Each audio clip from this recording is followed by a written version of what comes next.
The last section of rule number 2 in your book is about boundaries. Yeah. What do you mean by boundaries in this context? And also, could you explain to me this image here? Do you know that image? I'll put it on the screen for anybody to see it. Yeah.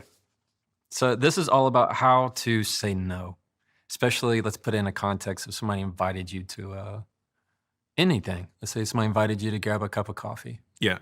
All right. Let's put it in terms of, that's what this graph is. So the graph says when you have the chance to say no or yes to something and you decide not to say no, instead you go, oh, maybe. And then it just lives in your head for the next week until they ask again. You're like, I just put it off. But if you say no when you need to say no, then it doesn't live in your head rent free. So let's put it in terms of, let's say you and I work at the same place. Yeah. And I ask you for, hey, Stephen, want to go grab a cup of coffee at this new place that I saw?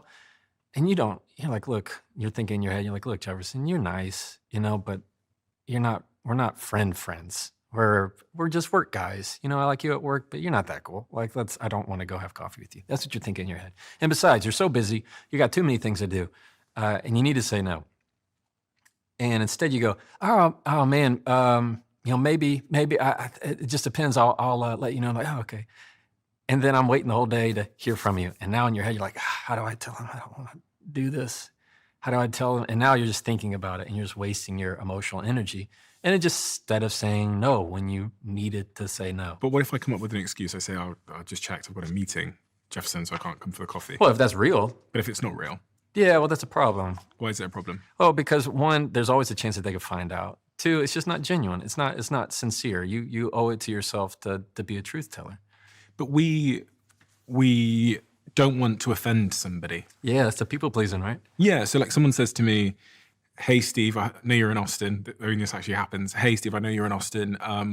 Would be great to get a coffee with you while you're in town. Right. On Monday. And I look at my calendar and I go, well, I'm free on Monday, but I just don't want to go. Yeah. So what do I say to them? I just go, listen, Yeah, exactly. Yeah. No. Yeah. Actually, no, I don't. Yeah. No thanks. Pass. Hard pass. So here's where the mistake happens. All right, is when it's that feeling of, I don't want to disappoint them. Yeah. I don't want them to not like me. That's what we want. That's what really it is. I don't want them to not like me. I still want them to like me. The mistake happens when you go, oh man, that sounds so great and wonderful. I love to, but I can't. I have a full day of meetings. And that's all you leave it at right there. Okay.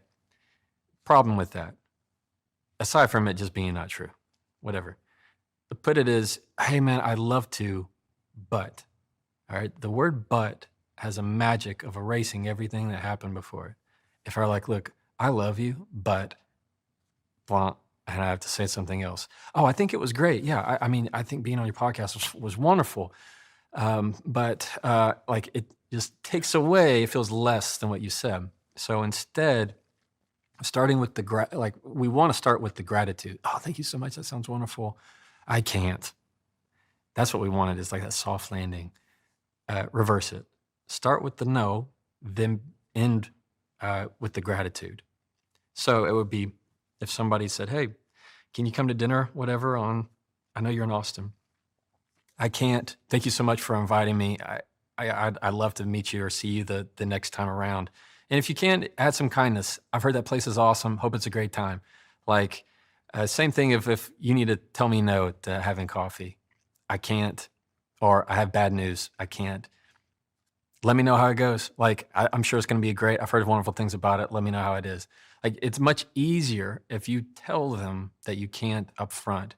Have you ever had somebody tell you no to an invitation and they're like, in a text, they're going, oh my gosh, thank you so much. I've just been so busy, and I've had to go feed my cat, and it's just been so stressful lately. And I might be able to go. I'll let you know if I can, and if anything changes, I'll definitely let you know. Like, you're like, if you don't want to go, just tell me no. Yeah. And it's that kind of feeling.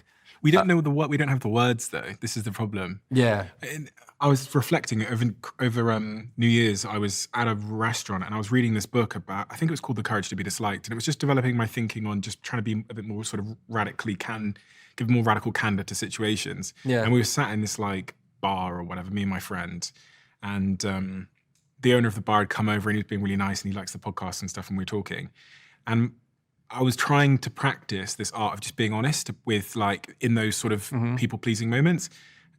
And my friend says to him, "Oh, we've got something to get to, blah blah," and we hadn't got anywhere to go. Yeah, of course. Yeah. So I remember interjecting and going, "We want to leave in 10 minutes, so if they can get here before then I'm more than happy to like sign the books and stuff, whatever they want me to do." And it was so interesting how much better I felt about myself when I was just honest with this guy. Yes. Like I was like, "No, I don't have anywhere to be. I just want to go." Exactly. Yeah. But it's not easy on a day-to-day basis, because even when I did land here in Austin, there were people that text me saying, Of course. "Here in Austin, let's go for a coffee." Right. And in reality, here's what my brain's saying. My brain is saying, I need to spend time with my partner. Yes. When I'm not recording this podcast, I need to do my bloody, like my to-do list and my Yeah. Slack and my emails. And then I need to go to the gym as well. Yeah. So it's not that I don't want to go for coffee with you. It's Right. that like, I have other priorities that are more Exactly. pressing. So how would I communicate to them in that moment that they're just like not a high priority? Like it's not a high priority for me to go for a coffee. Yeah. So what you want to do is, like we said, instead of beginning with, "Oh, I'd love to, that sounds Yeah. terrific, but I've had, I got so much to do and I can't do this." They're like, "Oh, okay." Instead of that, just flip it and say, "I can't make it this go around. Thank you so much for inviting me. I look forward to hopefully seeing you soon or the next time." Or, if you can't go to wherever they're wanting to go, you can say, "Got bad news. I'm not going to be able to make that happen. Thank you so much for thinking of me," or "I appreciate you inviting me. I hope it's a wonderful time." And you don't even need to give them a reason. No reason. No. That's where you make a mistake. Is when you give them a reason, you start to have to feel like you have to justify, because you're very subjective. We're all subjective in our head of, that's not a good enough excuse. I have to give something that is worthy enough of the excuse that I'm not going to be able to make it. And then that's where the anxiety kicks in, and that's where we just push it off. What if the excuse is real? So I've been invited to this dinner in London. I actually can't go, but it's someone that I care about a lot. I can't go because of my calendar, and I haven't responded to the email yet. Yeah. I think in part because I'm like trying to figure out how to let them, even though You see how it's taking up your energy? it is even taking now? up my fucking energy. Yeah, Yes. So in that situation, I should say, I was going to say terribly sorry. Yeah, no. Okay. I can't make it on this occasion because I'm in the Middle East. But thank you for the invitation. Yes. And if this ever pops up again, please do let me know. I'd love to come. Yeah. Because all of that is true. Yeah, and there it is. Okay. I think that's perfect. There's nothing wrong with saying because I'm in the Middle East. It's when it's more like that bar scenario when you don't have anywhere else to go. You just Saying it. don't want to. Okay. And don't say terribly sorry. No. Yeah, because there's nothing to apologize for. You haven't done anything wrong. Save your apologies for when you said something you should not have done. You have made an actual mistake. And I'm not terribly fucking sorry. Of course you're not. I'm not terribly You're sorry. not sorry at for not all. going to a dinner. You're very thankful. Yeah. You're very thankful about it. You're not sorry at all. So instead of the "so terribly sorry," or "unfortunately," it's "I can't make it work." You see how when I say "I can't make it work," I'm signaling to you that I have other things going on and I cannot fit it in. Mm-hmm. It's not that you're not a priority. I just can't make it work. And so anytime you get that out front and then follow it up with the gratitude, "I appreciate you. Thank you. So kind of you for thinking of me." And then add on a little bit, like just a sprig of kindness of like, I know it's going to be a wonderful time. Mm-hmm.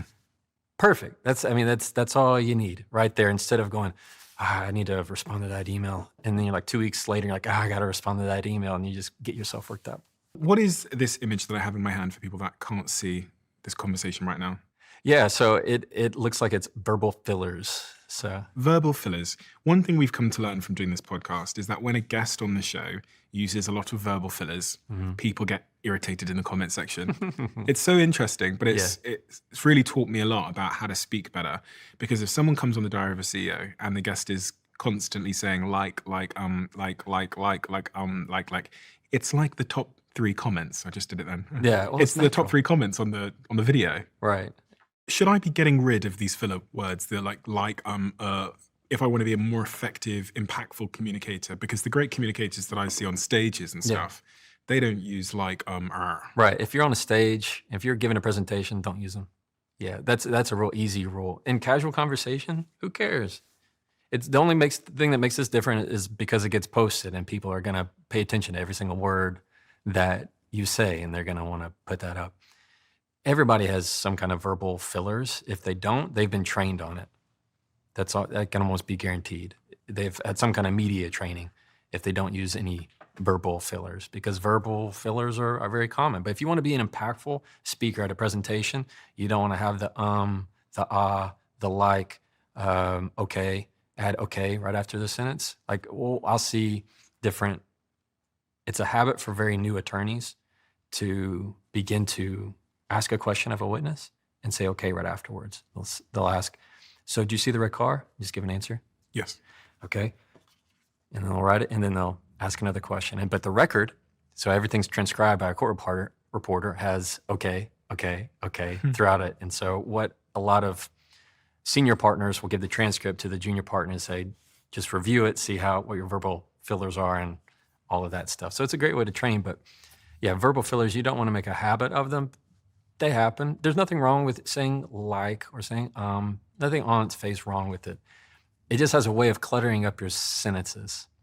If I was going to say, yeah, so anyway, I mean, and you can totally tell me if I'm way off base here, but like, so essentially I was thinking, and it literally does not matter. Like, you see how we kind of like dip in and out and we just like get to the point? You don't want to do that when you need to be very effective in your communication. What is the most important thing we should have talked about that we haven't talked about as it relates to the work that you do, the questions that people ask you, and the value that you have to give to my audience? What's the most important thing? What they say, what people choose to say, has a ripple effect that will reach far more than they ever thought it possibly could. It'll affect people that they don't even know exist, how they talk to people. Like, what you say today affects how people think of you. It affects where you go in your career. It affects how your children will talk to their children. It affects how other people will talk to their kids, and without you even knowing it. Another, example of that is the playground. Like we talked about, everybody has a memory of somebody's words. It was probably very simple.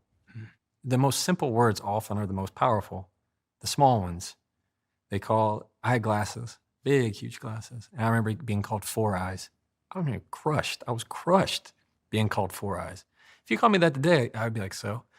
But at 8 years old, I have 4 eyes, something is wrong with me. I remember that being something that was very important. Words will last for a very, very long time. And the people that are in your life will say something to you and you will remember it forever.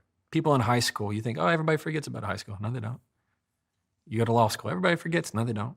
They remember exactly what you said and who you were. And even if it's the person across the register or the person taking your order at the cafe, how you talk to them affects how they talk to their loved ones when they go home. If you've made their day difficult, they're going to make sure that they reflect that in some sense, or it's going to put them in a bad mood. So what you say truly has the power to change everything. So it's the question and challenge of what will you choose to say with yours. If you enjoyed that clip and want to see the rest of the conversation, you can click right here. Or if you want to see the latest episode of the Jefferson Fisher podcast, click right here, and I'll meet you there.